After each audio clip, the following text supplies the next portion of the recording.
صحيح واستمرار اللعب. يرتكب المدافع أي المخالفة، لا إهمال ولا تهور ولا أي مخالفة من أخطاء العشرة المنصوص عليها في المادة 12. وعندي الجرأة لو كان فيها مخالفة كان نقول فيها ركلة جزاء، لكن لا توجد فيها أي مخالفة، هذه بموجب الشيء اللي شاهد أمانه بموجب قانون اللعبة. لا حول ولا قوة إلا بالله.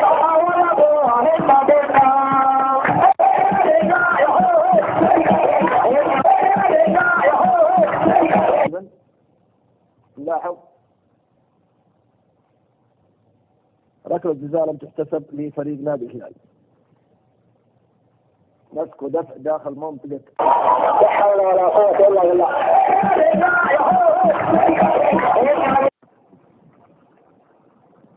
أيضا سقوط اللاعب نادي الأهلي داخل منطقة الجزاء، لا توجد مخالفة، استمرار اللعب قرار صحيح.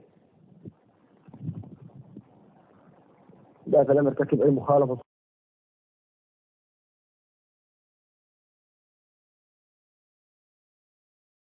عملية لاحظ اليد هذه، لاحظ اليد الأخرى، اليد اليسرى. اليد اليسرى هنا كان مفترض أن الحكم يوقف المباراة ويعاقب ركلة حرة مباشرة مع. لا حول ولا قوة إلا بالله. الحكم لم يمنح اللاعب الكوري بطاقة صفراء كانت مستحقة لرد فعله أيضا تجاه منصور. اللاعب عمل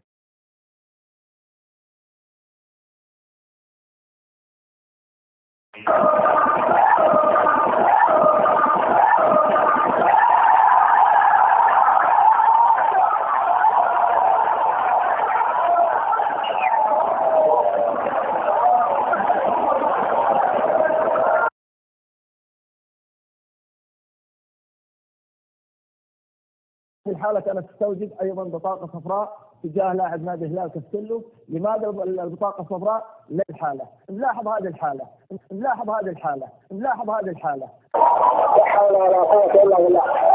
لا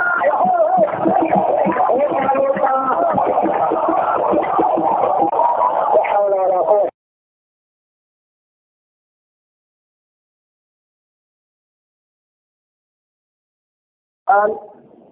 الآن اشترك مع المنافس في ومنعه من لعب الكرة بشكل صحيح.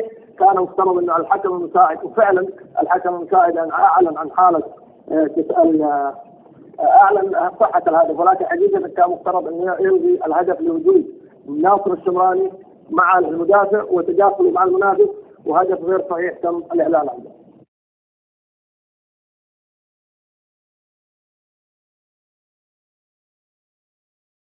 لكن دقيقة 80 هدف الهلال. أي واحد؟ الهدف الثالث. أوكي. هذا بعملية المسك. مسك الاتحادي. مسك لاعب نادي الاتحاد، شاهد عملية المسك على خط المنتصف، قام بمسك وحمله، يعني مو مسك فقط. الحكم كان مفترض أن يعلن عن ركلة حرة مباشرة صالح لاعب نادي. وشايفها يعني قريبة قدام.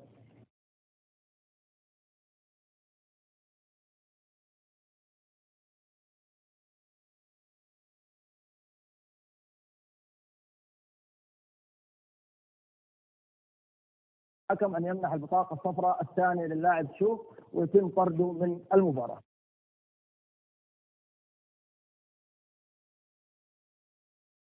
البطاقة الصفراء ترسل الإخبار سليم إن شاء الله.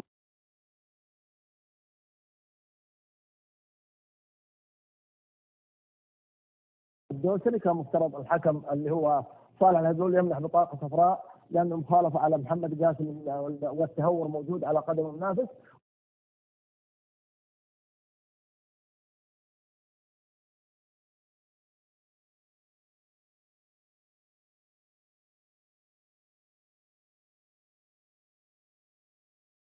نقول هذا احتكاك نتيجة تنافس، لكن لاحظ الثانية، لاحظ عملية الثانية في ركل، وبالتالي كان مفترض على الحكم أن يعلن عن مخالفة ولا يترك اللعب مستمر، لكن ترك اللعب مستمر والكرة كاد أن يسجل منها هدف. لكن